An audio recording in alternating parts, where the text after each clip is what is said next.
Welcome to today's episode of CLCI Live, brought to you by the award-winning and ICF accredited school, Certified Life Coach Institute. Sit back, relax, and enjoy today's episode. Hello. Welcome to How's everybody doing?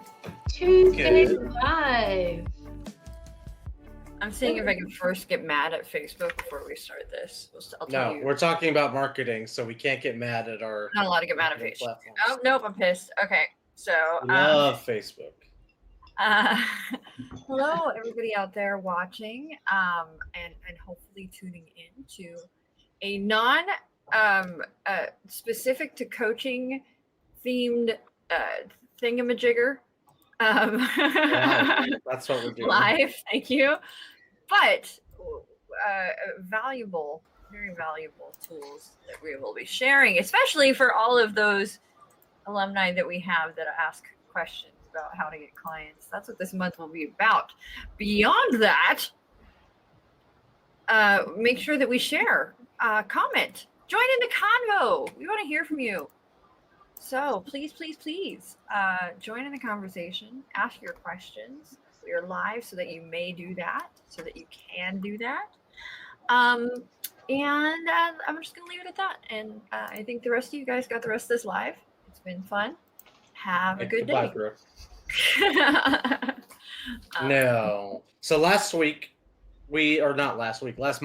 we did our ICF 101. Before that, our Emotions 101. So we're starting to develop a theme as the year goes on. We're talking now Marketing 101. Coach Marketing 101. Coach Marketing 101. Coach specific marketing. And also, I mean, I think all marketing is applicable across many fields, right? How the tools are typically able to cross. However, We call it Coach Marketing as a marketing strategy. Kind of, yeah. Also, we are doing the 101 so to help us better catalog these lives so that people can find them and utilize them to their heart's content. So, jobs to be done. What does that even mean? That's the topic of today's live, is jobs to be done. Okay. Yes. I feel like the story is the most important description of jobs to be done. The milkshake story. The milkshake. Should we play the milkshake story? It's a short video. We could play this milkshake story. I think. That'd be a good idea. I just want to say I had the pleasure of learning from Clay Christensen in a disruptive strategy class, and it made me cry a few times because of there's the knowledge and the wealth of just who he is as a human being. So it's really where this concept is born from. And I'll do the shortest one here. And I will share my screen. So just give me a moment to set that up. I would have to watch it on YouTube. There we go. I just have to flippity floppy couple things. Pause it, make it full screen. Look at that. Now I can share my screen. No, I can't. I moved you guys to the wrong side. Now I can share my screen. Okay, so I'll quickly do this so that we can watch the video. This one here, share. And can you guys see it? Not yet.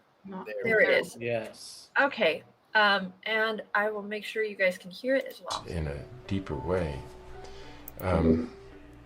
McDonald's approached us. And McDonald's is a very sophisticated marketing company. And they have data up the kazoo. And they decided that they needed to innovate in their milkshake product line so that more people will buy milkshakes. And they had data that allowed them to draw a quintessential customer of milkshake customers. And they then would identify this profile of a milkshake customer. It turns out I fit that profile very well.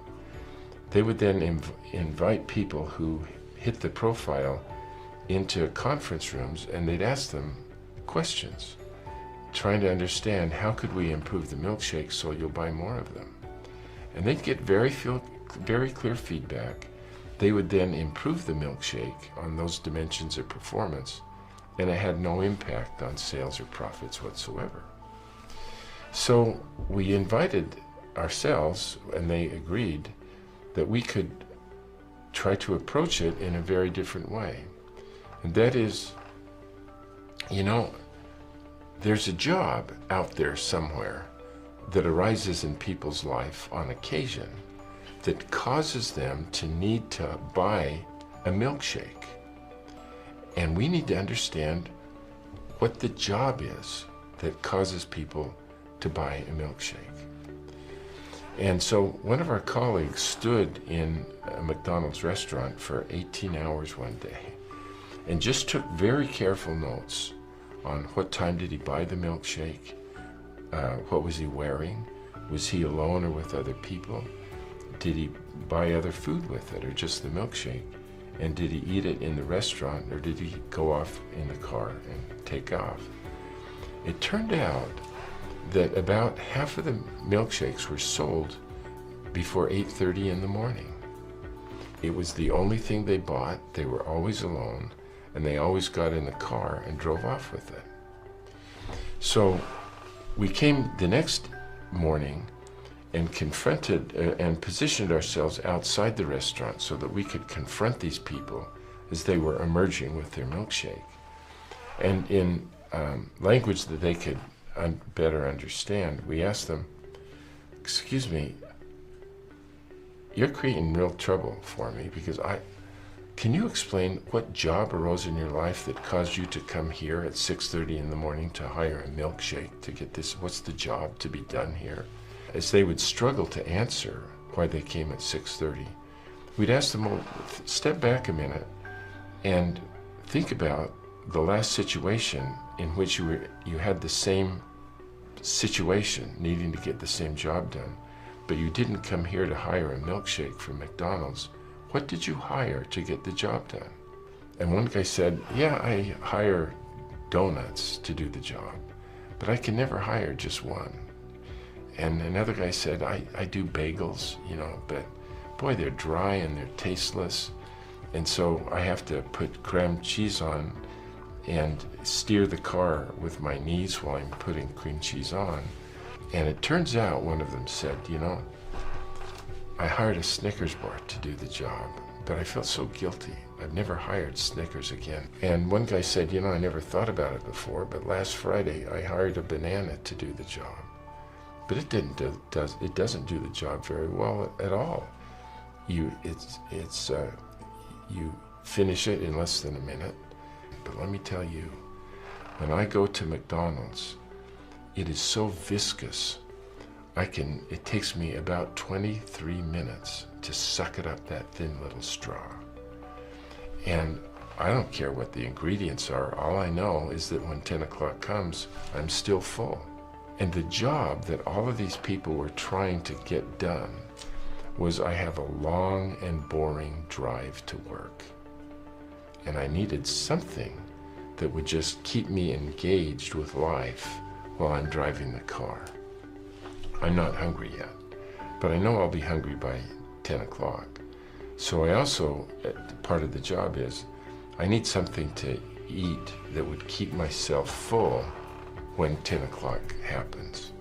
And that's the job that they're hiring the milkshake to do, and that is they have a long and boring drive to work. And they needed to add dimensions of it to keep them engaged with life. And from the customer's point of view, the milkshake does the job better than any of the competitors. And the competitors from the customer's point of view are not just in the product category, but they draw from bananas and donuts and bagels, as I mentioned. And so when you think about how big the job is, you have to look at who the real competitors are from the customer's point of view. And they come from very different categories. How big is the market for milkshakes? It's a serious question. Well, who knows?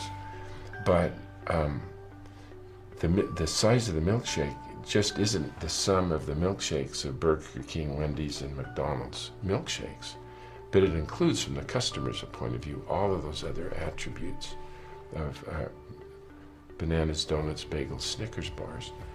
And when they implemented this insight in the portions of America where they developed it, it turned out to be seven times bigger than they had thought when it was marketed only by the attributes.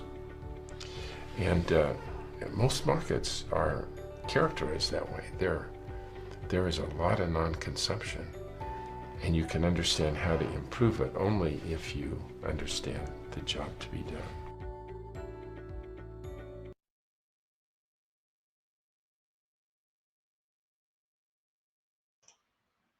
Milkshake video.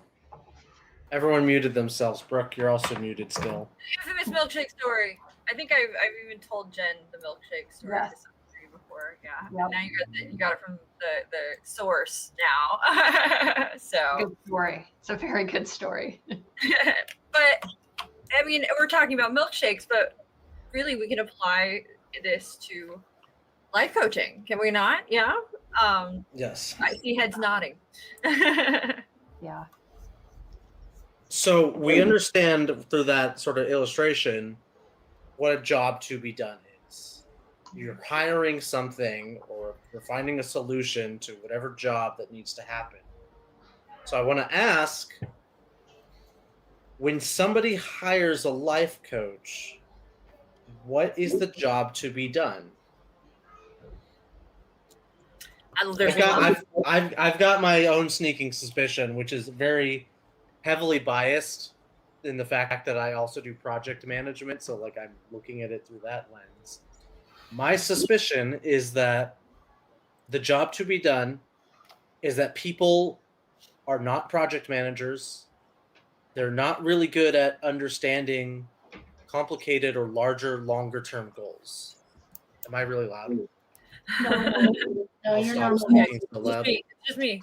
I'll turn him down. So what was I saying? So like short-term goals, really short-term things people can kind of wrap their heads around, but longer-term goals that require a lot of planning, maybe emotional anchoring, dedication. People aren't really trained to sort of think that way. And the job to be done is that they need some sort of solution to get these longer term goals done. We talk about, like in life coaching, it usually takes about, 3 months to see the results of life coaching, which is quite a long time to try to get any goal done. Well, they start seeing the results sooner, but yeah.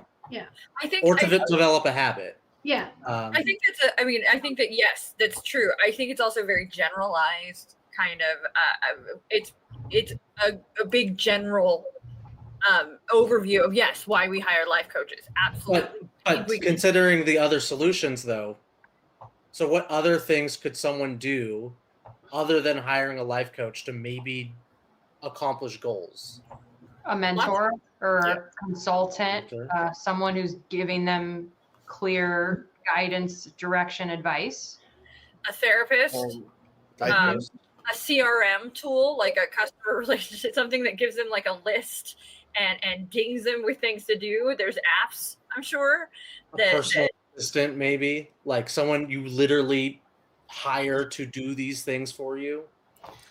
I mean, this is very generalized too. So if we're gonna like narrow this down with some specificity too, like if we let's take Jen. We know Jen's building a business, right? A coaching business right now. So what is your customer's job to be done? Well, I think in terms of what was my job to be done when I hired a coach, that's really the person I know how to speak to because I'm her. So to answer that question, I hired a coach because I had experienced a lot of transformation and healing in my life, but there was still something missing and I couldn't figure it out on my own. And I needed support in figuring it out.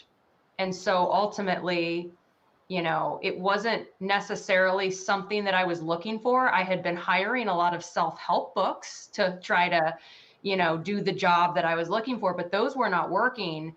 And then when I met a coach who really, really spoke to me in terms of like, just the person, I hired that person to do the job of the support and helping me do the self-exploration that I needed to find some missing piece in my life. So you needed support, support to find a missing something. Right. I mean, I was just not happy in what I was doing. I was ready to move into a more purposeful life. Okay. What was it about a coach that stood out as opposed to like other maybe support professionals such as a counselor or therapist or spiritual? This coach had her own transformation story, and so there was a safety that I felt in. She's been, where I potentially have been before emotionally, and I felt safe to, I had been to therapy a lot in the past, and I never liked the feeling of being in the space with an expert, and I was broken and needed to be fixed. And this coach, her energy was that I was not broken and I was whole, and she was going to help bring that out of me. And no one had ever talked to me like that before. I think we're starting to reveal a little bit more of the job to be done. And if you notice this as she's sharing, I heard her say, I had felt other things made me feel broken. Other things made me feel like I needed to be fixed. In this, I felt like I was already whole. So I would say that partially goes into this job to be done. You needed support, but you needed support in a way that you already felt whole, that you didn't feel like you needed to be fixed. Yes. And so I think if you keep sharing, we're going to start peeling back these layers and really starting to define the job to be done and the nature of the job to be done and in depth, much like the milkshake. There's lots of other things you can hire. So, and it's interesting. We find this out by exploring other things that she could have done, other options, other solutions, right? Mm-hmm. And we start to reveal by exploring those other solutions why coaching and her coach was the best solution for her. So what other solutions, why weren't the self-help books working? I needed to be seen in what I was going through, and the book wasn't seeing me. Okay. So really simple. You needed another human being. You needed another human being, and a book wasn't enough. So you needed to feel whole by another human being and supported by another human being, so that you could then achieve goals and find that missing piece, right? Are there any other things you explored? Any other? I mean, I definitely saw mentors out there, and I just didn't want to be told what to do. I actually trusted that I had the wisdom within me. I just couldn't figure out how to pull it out of me. So that was an important piece too. You didn't want to be told what to do. Correct. So in this job, so when doing the job, you didn't want to be told what to do. You wanted to be in a space where you could find the answers yourself, within yourself. So powerful when you start to look at this in a different lens. Because I think what do most of our coaches, students say? They're defining, well, a client wants to hire me for transformation, et cetera, et cetera, et cetera. But look at how we're peeling layers back with Jen here. No, she's hiring support. She's hiring being seen. She's hiring being independent and capable of doing it herself and finding the answers herself. She is hiring so that she can find, that missing piece. But all of these little elements are very, very important. And it's sort of exploring this through a different lens, and maybe one we don't always explore. Jerome said something really good in the chat that I want to call out. Accountability. I actually wasn't necessarily looking for accountability from another person. I was looking to figure out how to become accountable to myself. Okay. So that was part of the job to be done Yeah. as well. Yes. Is Very someone that would hold me in that goal and not, be like, okay, I'm going to check in every week about what we talked about, which, is the job of a coach many times, but I made it very clear that I wanted space to have my goals evolve as I explored and, figured stuff out. And that coach gave me that space. I have a question. How did you know that that's what you wanted? Because I knew that I was the only thing in my way from living a more purposeful life where I was in more alignment. I just knew it. I was the problem and I was the solution. I needed somebody else to see that. Yes, Brooke, I'm with you. I feel like I make Anthony uncomfortable. Awesome. No, I'm thinking very hard about Okay. the job to be done. But yeah, go ahead, Anthony. Or are you thinking? I'm still sort of digging through my thoughts here. Jen, for what you're describing, it sounds like what you are hiring to get the job to be done. Because it fulfills certain, things that you would like from it. In the same way that the milkshake guy, which if you're new to this, to our live, I'm not going to give any more context. I'll just say milkshake guy. You can sort of think about that. But in terms of that example, to put it very simply in one sentence, the job to be done was that they needed something to eat during their car ride to work. And there were things that could get the job done, didn't work, but there was the best fit. Your job to be done, Jen, if you could describe it in one sentence, how would you describe that? Well, so the external job to be done was to change the trajectory of my career. That was the external job. The internal job was the limiting beliefs, was bringing all of my own stuff to the surface. So, but that is, I think we're diving into solutions. Yeah. So what I'm trying to do is peel apart those sort of two things. The job to be done was the career. Mm-hmm. How you did that, Mm-hmm. and the solution, what you hired essentially a coach to do, was to do the internal work. Mm-hmm. And that was the best fit. Now, if we're looking at the job to be done, was the job fulfilled by the coach? Absolutely, and then some. Okay.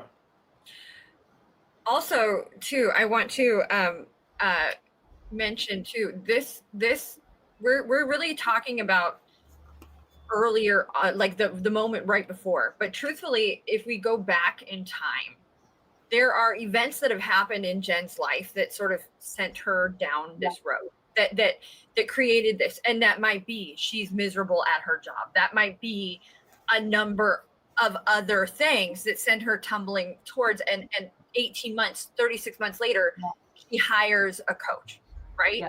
But she's done a lot between this problem sort of awareness. I've got this something going on. Mm-hmm. And there's a lot that happens boom, boom, boom, boom, boom, boom, boom, through that. And so part of this too is going all the way back to that very beginning moment when she started down. Maybe it was a path of change. Maybe it was a path of realizing I need something to be different.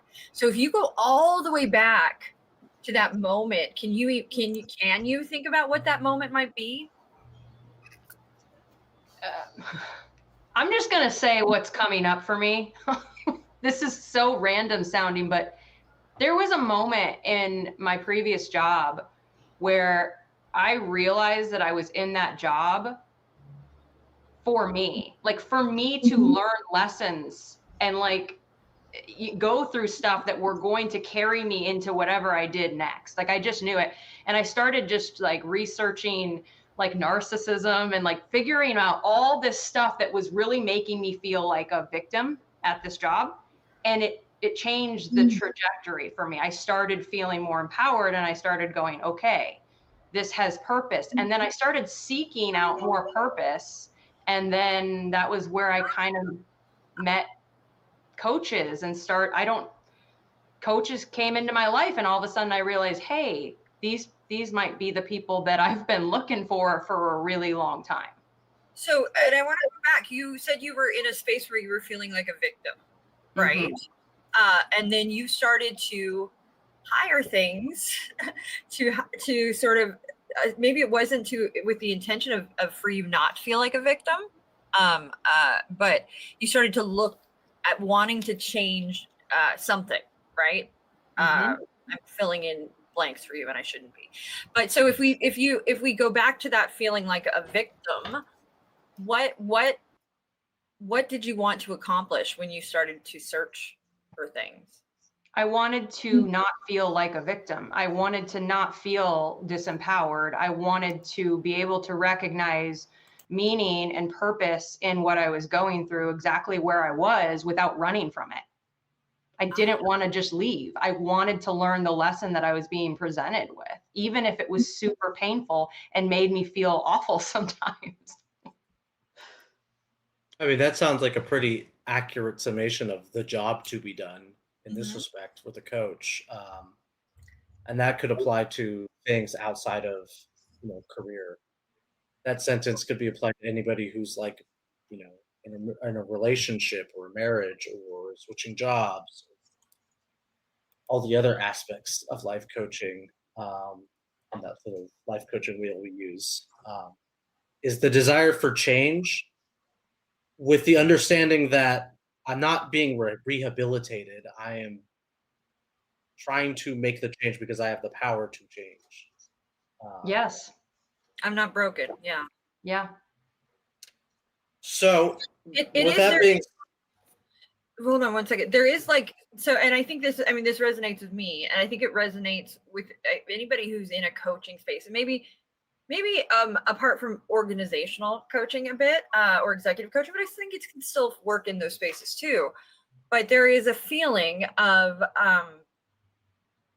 I want to make I want to move forward. Like I'm ready to take action. I'm ready to switch from digging up what's wrong with me, the things that I, being in that therapy, that every life is happening to me. I can't do this space, what's wrong with me space, into a space of, no, it's time for me to move forward. It's time for me to become somebody who's doing things, who's accomplishing things, who's taking steps. And I think that that's something that really resonates in the coaching space. Not that we don't take steps in therapy, we don't do things in those in other spaces, but I think that there is just this common thread of, no, I want to feel like I've accomplished something when I hire a coach. Am I wrong there? No, definitely. I wanted to accomplish a lot, and I was actually scared of how much I wanted to accomplish, because if I accomplished all that, my whole life would change. But that's amazing though. Like, it's not, we can say, what is the end result, Jen? Where are you now? Once you've hired the coach, what did you accomplish with that coach? So I have a completely different relationship with myself from coaching. I have a completely different mindset. I have a completely different inner dialogue that happens. My self-talk, all of that, boom, changed. So my whole inner world has changed. I feel more grounded and confident in who I am, and I don't question myself as much anymore, and I don't worry about all these little flaws and all these weird things about me. I'm like proud of them now. That came from coaching. That came from working with someone who believed that I was already whole rather than I was broken and needed to be fixed. So that though, so like you have all of these results and we can sell all of these results. But the truth of the matter is you hired a coach. The job to be done was, I want support so that I can be, and I want to feel whole and not broken when I have the support, so that then I can accomplish things. I can fill in those blanks. I can get those results. The results came from you and not from the coach. Correct. So the job to be done is not the results. The job to be done is what you just said it is. And I think that I'm highlighting this because I think that's an important differentiation to bring up with our students, right? Because our students, we all have a propensity to sell process, to sell benefits. But when we step into the space of selling the job to be done, we really start to explore who it is that Jen hired and why, and what she needed to do that. And it's different than it's different than Jen, who she is today and the results she got, because Jen created the results for herself. Those were a very personal experience, right, for her. So I think that this offers a new way to sort of approach your how you create a product for your client and how you speak about your product for a client. Would you agree? Yeah. Or the external is that I did change the trajectory of my career, right? That's wonderful. But all of the internal changes that have occurred, that is the kind of stuff that is like absolutely thrilling, because I get to live the rest of my life with this stuff. I mean, it doesn't matter what I do anymore. I feel so good on the inside. And that came from coaching. Which, I mean, that's, it matters that what I'm doing is in alignment with, who I want to serve, and I'm doing that. But truthfully, I have the capacity to deal with hard times. I have the capacity to deal with, like, I don't know, say the market tanks and I lose my job or something. I have the capacity to deal with that. That's the kind of life-changing stuff that coaching really gave me. Which, by the way, the market is tanking. So, Jen, I'm sorry. So here's a question. So what we're conducting is what is called a job to be done interview. Essentially, we're interviewing Jen to sort of really get to the nuts and bolts of the job to be done for why she hired a coach.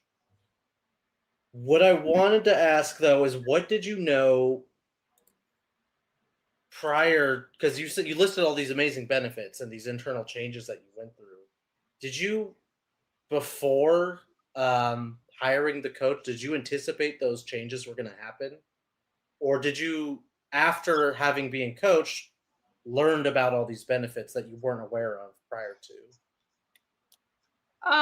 Kind of, sort of. So I was very much attracted to this coach's own transformation story and the vulnerability that this coach, expressed. And I resonated personally with this person's story. So to me, I just saw potential when I thought about working with this coach. I didn't know exactly what, I didn't know the specifics. I did a 6-month package, or I'm sorry, not 6 months. I did a 6-week package at a pretty low price. And after those 6 weeks, I bought a year, because those 6 weeks showed me how valuable it was going to be for me if I did it for a year. It almost makes me, and Brooke might contradict me, I'm taking this opportunity to say something controversial while she's gone. It sounds like in that scenario, the job to be done is hope as well, where you need an example shown to you that there is hope of change. There is hope of some sort of transformation, and you were shown an example of that, and you took the 6 weeks to, dig a bit deeper. And then after you saw that this could be done, there's a possibility of change, you went, full bore the rest of the way. I think I there's wanted, as well. yeah. So I wanted to ask Lisa, because we've been focusing on Jen, and I want to take it to maybe the bit more general. Since Lisa, you've coached a lot of couples before. With what we've talked about, the job to be done, have you noticed that there's a job to be done for couples prior to coaching with you?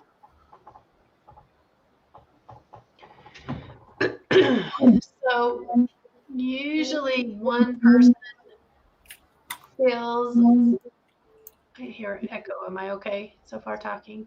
Yeah. Yeah. One person feels like the job to be done is they as a couple need to be fixed, even though that's not what we do, right? As coaching, they feel like either they or their partner needs to have a different way of thinking.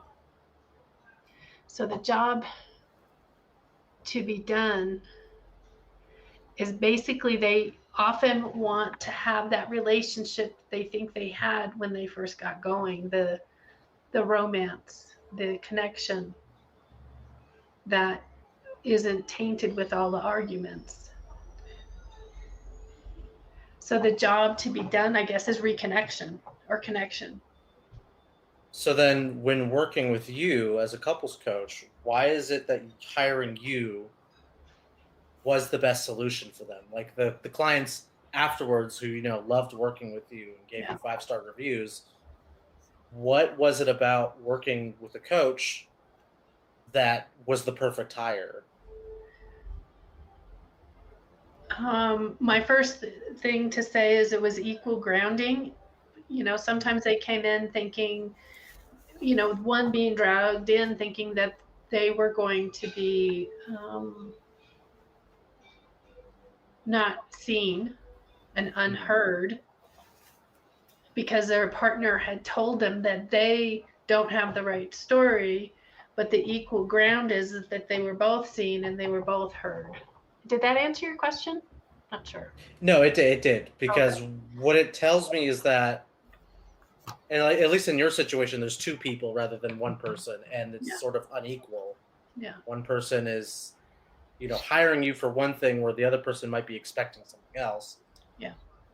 The job to be done in that, I'm going to say secondary partner who may be a little bit more reluctant, you were able to be hired to have them seen. Yeah. And they were, hopefully the coaching sessions were successful because of that. Mm-hmm. The partner who might have been more reluctant was seen. I also want to notice there's a secondary dimension to jobs to be done. So we've talked about, we're sort of, and it's hard. There's a lot to this to sort of take apart in just an hour. But there's the second part of job to be done is also, there's some job dimensions to consider about the job that will make it the best, your solution's the best option, right? So the first thing which we've been discussing is to understand, like, what is the minimal functionality required to do the job? So like what has to happen for you to be able to do the job? Like, what is that? So what is the minimum thing? And so in this example, it's that maybe for Jen, it's that she needs to feel whole. She needs to be supported, and she needs to have another human being present so that she can be accountable, right? Or so that she can be accountable to herself. So that's like the minimum, we'll say. But the secondary is we can start to is what the financial requirement. So this plays, if you start to consider these job dimensions, what it does when you're looking at the job is helps you to create a product that's sort of irresistible to your client.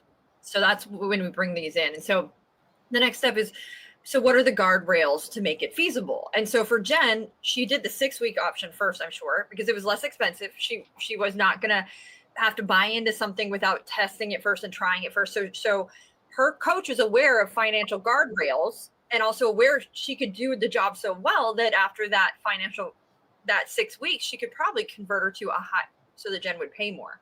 But I'm certain that her coach considered. I know in Lisa's case, those clients often considered financial guardrails because couples counseling can be just insanely expensive, and often you can offer coaching at with a package at a cost that's maybe a more tangible, right? The next sort of step in this is personal identity, which is how does the product serve or act as a symbol to represent what I believe about the world? So it's essentially, we talk about personal identity. I think this, what can come in, it kind of ties in with social appearance as well, but I guess it's a little different. So for personal identity, it's can I see myself hiring a coach? Am I somebody that this aligns with who I am as a human being?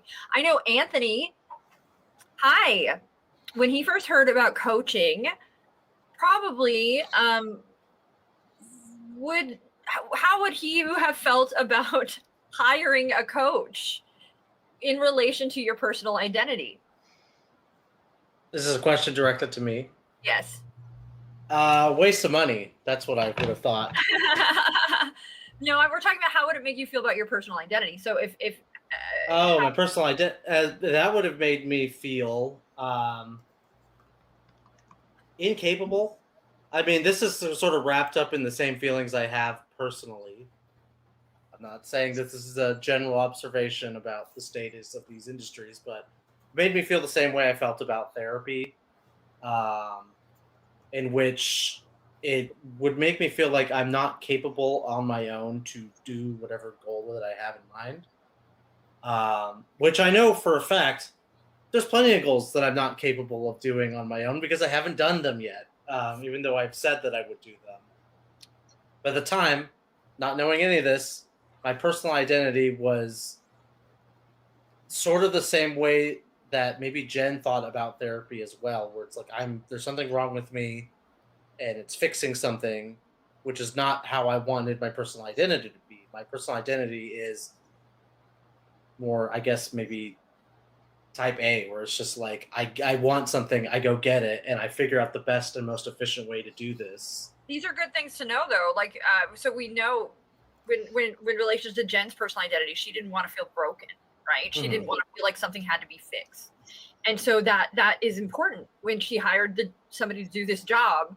That element was tapping into her personal identity, and that became important. So knowing these things about our clients is important.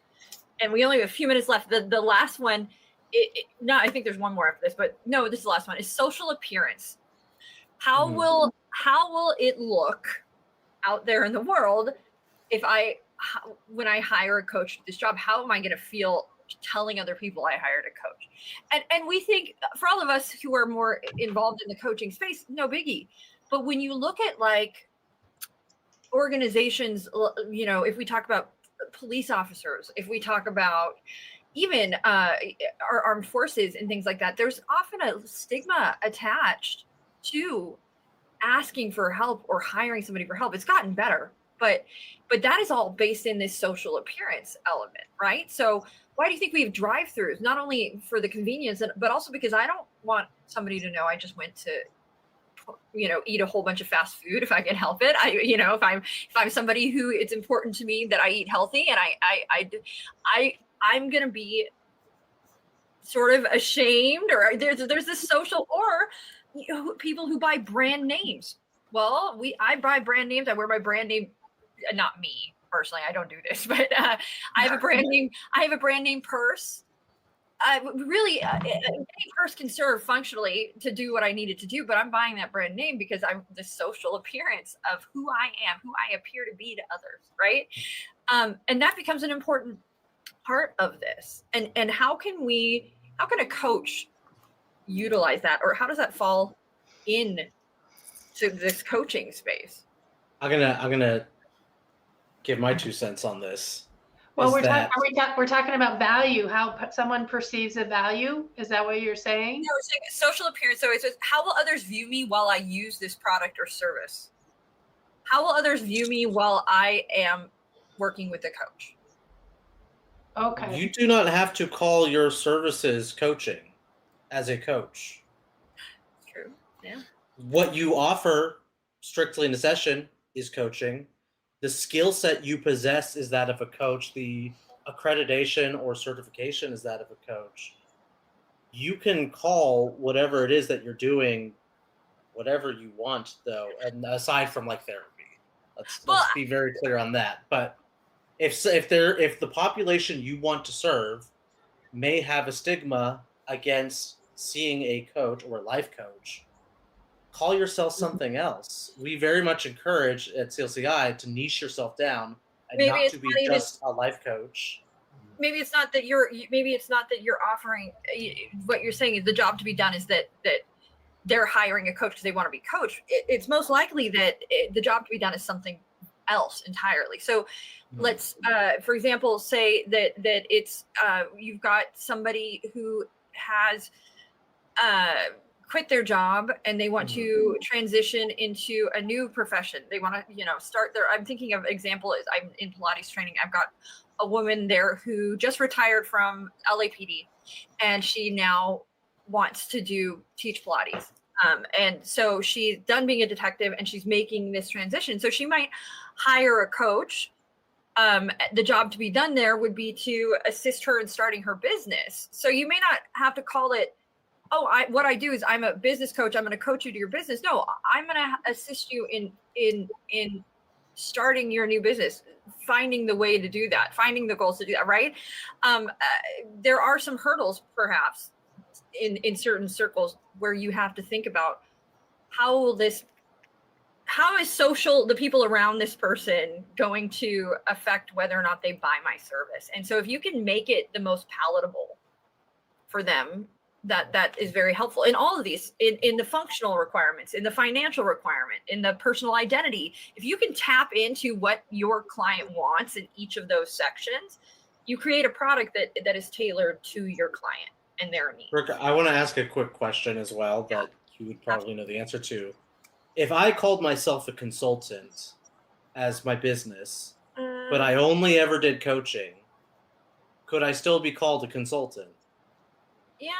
Like on paper? I think on paper. I think on paper is neither here nor there, truthfully. Because, again, nobody's hiring a life coach because they're a life coach. We're hiring a life coach to help us do a job.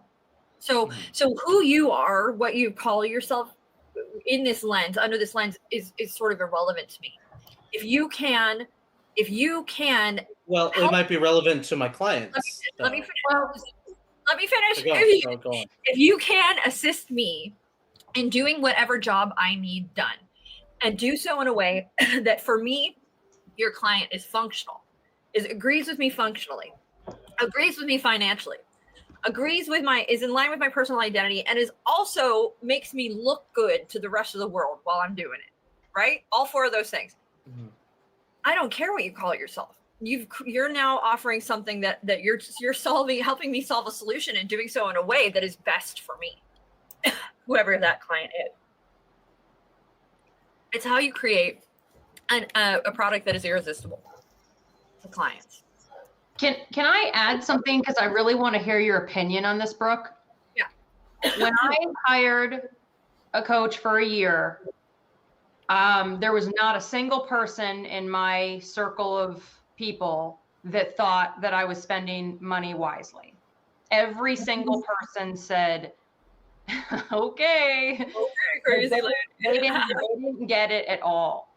And so there was this fear of, what if I don't get results and I look stupid for spending all this money? But like, to be honest with you, that fear was quieted by the coaching container, by the space every week that I would meet with the coach in, and the magic that we were creating. Every week it was like, no, I don't need to be scared of what's going to happen. In fact, I need to be excited about what's going to happen. These people aren't even going to wait till they see the results that I get. And truthfully, they still are like, well, it was a lot of money, but yeah, we get it. Right? Oh, that's fair. Well, they're able to say that because they're not in your shoes. But that is kind of a funny idea that like part of your marketing as a coach could be like, listen, if you don't do this, you're going to look like a freaking idiot. No, but I also think, but what her coach knew that, again, that 6-week offering, that also, I would say whatever her coach gave her without her having to spend money. There's probably, I'm sure Jen made a connection to her coach prior to ever putting money in her hand. Yeah. And so all of that free stuff, the stuff Jen didn't pay for, made it okay for her to spend a little money, that 6 week, and be okay with people balking and saying what they're going to say. But that didn't come just from her client or Jen doing a Google search and finding her and going, okay, I'm just going to spend the 6 weeks. That came from trust being established through a whole bunch of other stuff. I am guessing here. Yes, right? you're absolutely right. Mm-hmm. And that's where all of that content, that free stuff, that building out, that's where all that comes in, and it becomes very important to help you sort of assist in jumping over those hurdles of social appearance, maybe when it's not ideal, maybe a financial requirement, when we do care about what we spend our money on. We want to make sure we get results. So all of these little things assisted Jen in her coach creating a product that Jen ended up being very satisfied with, and also not only being very satisfied with was something that she was okay with spending money on and hiring her to do. And she'd spent money on other things that didn't work too. Don't think about that. There are other things that she spent money on in an attempt to do this job. And a lot of time too, like a lot of time just spinning my wheels, just running on that hamster wheel, like never really getting anywhere. That's important too. Yeah. Because So it formulated what you knew you didn't want to repeat. Yes. And so when you experienced your first coaching session, my guess is that you felt like something different was occurring. 1,000%. I had never experienced that coaching space where, you know, I was being seen without judgment, with the view of I'm not broken, like this person, you know, I felt that coach believed in me in a way that was like, oh, I gotta believe in me, right? I don't want this coach to believe in me and me not believe in myself. I'm gonna believe it. It was like, I don't know how to explain it. I was elevated because of the coach's energy and presence and the coaching space that they provided. That All sounds right. like a good place to wrap it up then. Wait, could I send us off with a question? Yes. There is a Please. caveat, though. We all have to have different answers. What makes CLCI irresistible when it comes to our classes? Oh, Fast, 3-day, low price, Not gonna lie. certified life coach. All right. I said everyone has to have different answers, not all. Oh at shit! once. Sorry. It's okay. okay, round table. Anthony's knocking him out the park, though. Okay, I'll just. What I was thinking. My thought is our training is so vastly amazing, but they don't know that before. So you're asking about before they come in, before Yes. they get to And know our marketing, our what makes different us irresistible. training, Yeah. facilitators. So what? Lisa, I would say you can sort of say that people do. We have amazing testimonials. Yeah. And we have a record. We have a record that shows, based on our clientele and our customers and being in business as long as we have, that what we offer is a good product, a fantastic something that people can trust. Is good. Yeah. So that's there's more to it than that, but that's a place. There's a variety of people that have come through with a variety of excuse me, licensures, no licensures, education, update. I mean, 3 doctorates and people with no doctorates, you know, layman's education, all, you know, street smarts educate, and everybody walks away with an amazing experience. So, yeah. All right. Well, Lisa answered that beautifully, so we should go ahead and wrap it up because I don't think anyone's going to top that. Well, no, we can each go. We think we can each do one really quick, right? Anthony? Let's go. I already did. I already went. Okay. Yeah. Well, pick one. Oh. Well, in that case, the job to be done and what sets us apart is that we're fast. We see what needs to be done in terms of somebody who needs to be an accredited coach with the ICF, 60 hours. We do that in 2-3 day classes. We do it in the absolute minimum amount of time with the maximum amount of return on investment.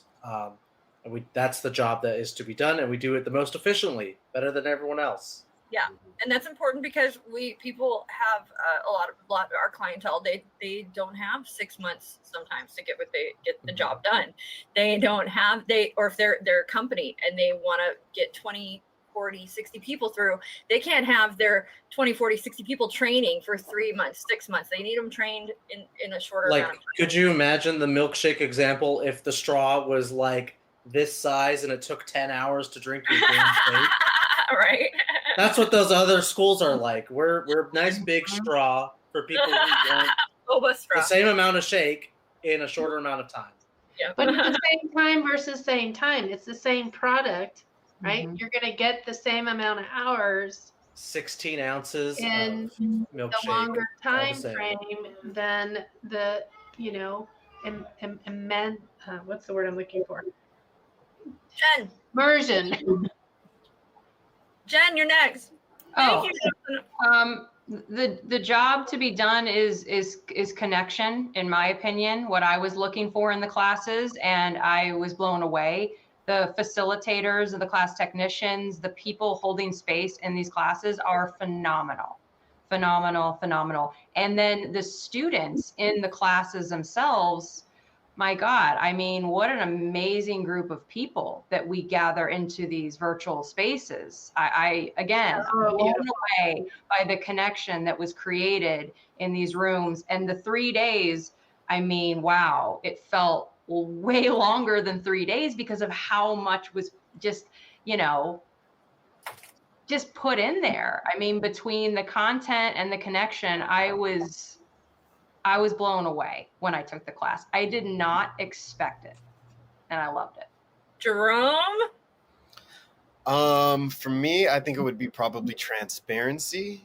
I can say this for probably anyone speaking on the phone in the office. We're not really, I'm never selling when I'm on the phone. I'm not reading from a script. I'm letting you know what our services are.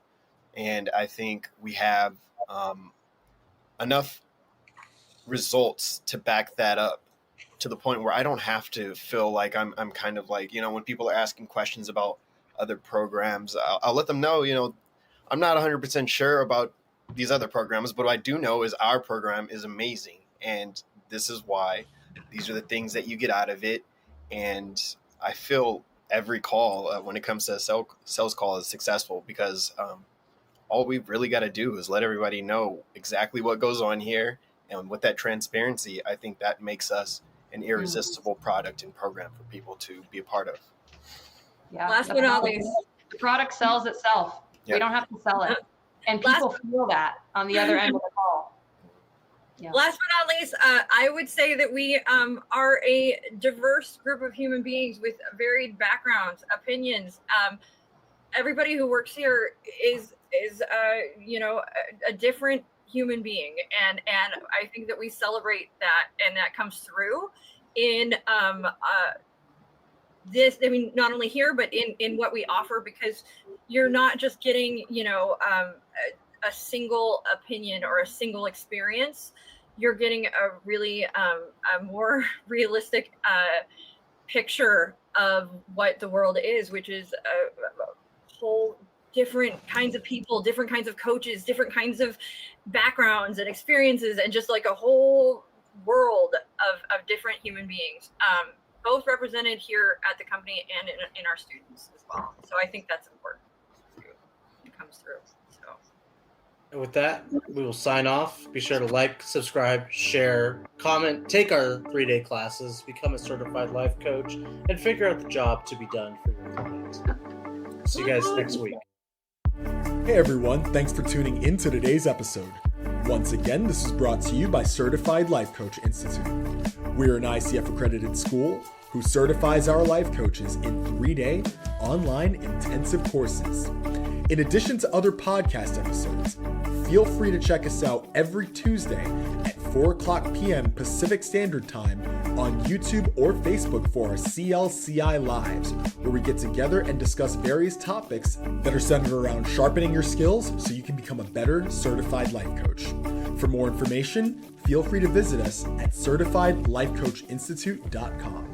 Until next time, be well.